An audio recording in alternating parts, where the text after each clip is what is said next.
குழந்தைக்கு உருப்படித்து கொடுங்கள் என்றார் பரம்பொருள். ஆண்டவர் சிவன் சொன்னார். பிரம்மதேவர் சரி என்று சொல்லி குழந்தை எத்தான் வாங்கி எங்க பிரம்மதேவரானவரும் கைகால்கள் படைத்தாரே, கண்ணு மூக்கு படைத்தாரே, வாய் கையில் படைத்தாரே, உருப்படித்தார் பிரம்மதேவர்.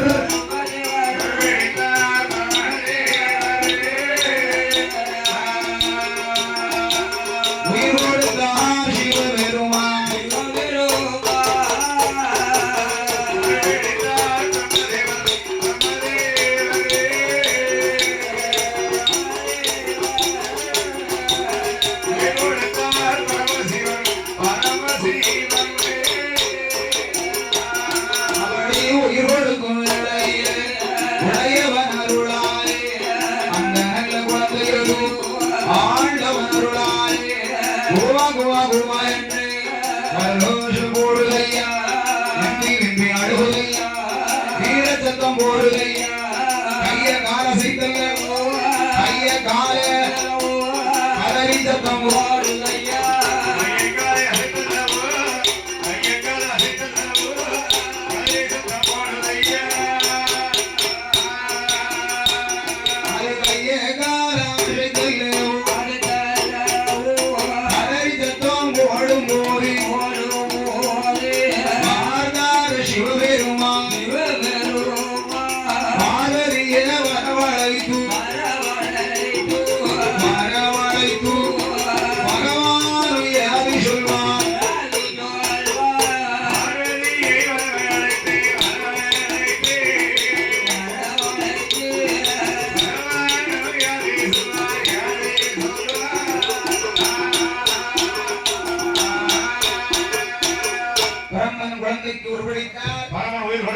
உயிர் கொடுத்த குழந்தையை பார்த்தார் ஆண்டவராகி பரம்பொருள். ஆண்டவர் சிவன் பார்த்தார். பார்வதி, இந்த குழந்தை வேண்டாம் என்று சொன்னாயே, இப்பொழுது வேண்டுமா வேண்டுமா வேண்டாமா என்றார் வேந்தன் பரம்பொருள். ஆண்டவர் கேட்டார். சுவாமி, அம்மா கொஞ்ச நேரத்துக்கு முன்னால் குழந்தை நான் வரைக்கின்ற போது கை கால் கண் மூக்கு செவி எந்த ஒரு உறுப்புகளுமே இல்லாமல் இருக்கிறதையா, அதனால் குழந்தை நான் வேண்டாம் என்று விருப்பாக சொன்னேன் இறைவா. இப்பொழுது வரைக்கிற பொழுது கை கால் கண் மூக்கு செவி அத்தனை உறுப்புகளும் இருக்கிறது ஆண்டவா. இந்த குழந்தை நான் வேண்டாம் என்று சொல்வேனா இறைவா? வேண்டும் வேண்டும், கை கொடுங்கள் ஐயா. குழந்தை கொடுங்க என்று ஆதிபராசக்தி 2 கைகளையும் நீட்டினார்கள். ஈஸ்வரனிடத்திலே கை நீட்டினார் ஈஸ்வரி. சொன்னார் பகவான் தேவி பார்வதி, சுவாமிஜி இந்த குழந்தை நீ தொட்டு எடுத்து வளர்க்க வேண்டுமானா?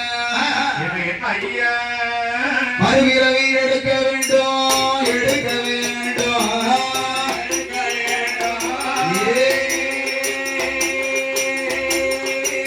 என்று மங்களநாதரும் எடுத்துரைத்தார் மங்களநாதரும் எடுத்துரைத்தார்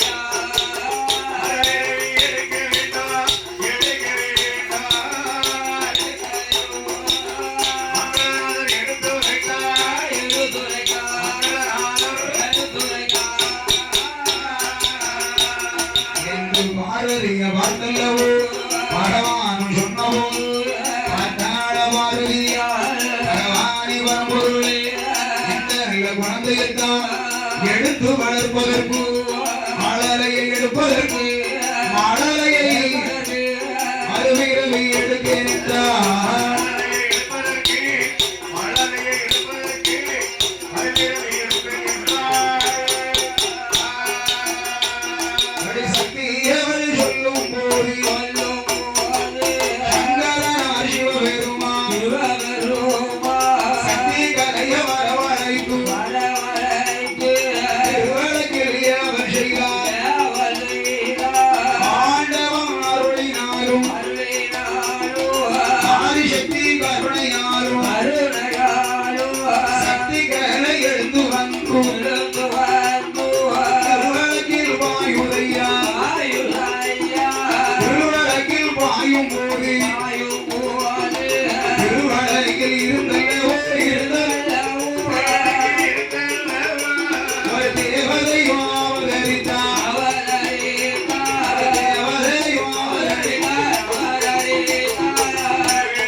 பார்வதி அருளாலும் பரம ஈசனோட கருணையினாலும் பேச்சி அம்மா அவதாரம் எடுத்தார்கள். அம்மா பேச்சி அம்மா உன்னை ஏறி இப்போது பிறக்க வைத்தேன் தெரியுமா? பூலோகத்தில் உள்ள மக்கள் உன்னை வணங்கும் தெய்வமாகவும் பூலோகத்தில் சென்று இருப்பதற்காக உன்னை பிறவி செய்தேன் என்றார் பகவான். அப்ப சொன்னாள் பேச்சி அம்மா, இறைவா நான் பூலோகத்திலே சென்று பூலோக மக்கள் வணங்கும் தெய்வமாக இருக்க வேண்டுமானா நான் கேட்ட வரங்களை எல்லாம் இல்லை என்று சொல்லாமல் எனக்கு நீங்கள் கொடுக்க வேண்டும். அம்மா எங்கம்மா வர வேண்டும் கேளம்மா தருகிறேன். உங்கள் கரங்களில் இருக்குது பாருங்க அழகான ஆண் குழந்தை. ஆமா, அந்த குழந்தை எனக்கு வேண்டும் என்றால் என் தாய் பேச்சி அம்மா. பேச்சி அம்மா கேட்டான். அவ சொன்னார் பகவான் தேவி பேச்சி அம்மா, சுவாமி குழந்தை முதலில் கேட்டது பார்வதி அல்லவா? ஆதிபரா சக்தி தான் இந்த குழந்தையை கேட்டாள். அம்மா நீ இரண்டாவது அல்லவா குழந்தையை கேட்கின்றார்? ஆமா, இருப்பதோ ஒரு ஆண் குழந்தை, கேட்கும் தாய்மார்கள் 2 பேர்கள் அல்லவா? 2 பேர் கேட்கிறீர்களே, அதனால சொல்வதை கவனமா கேளம்மா. சொல்லுங்கள் சுவாமி. பார்வதி சிறிது நாள் இந்த குழந்தையை வளர்க்கட்டும்.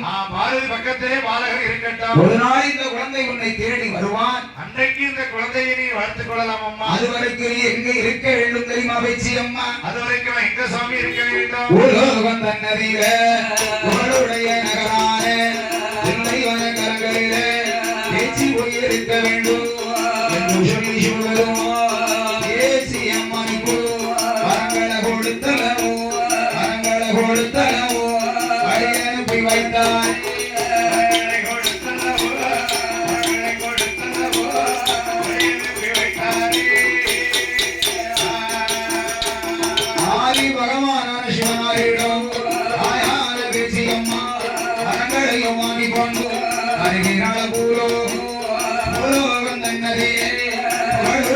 நகரான தில்லைவன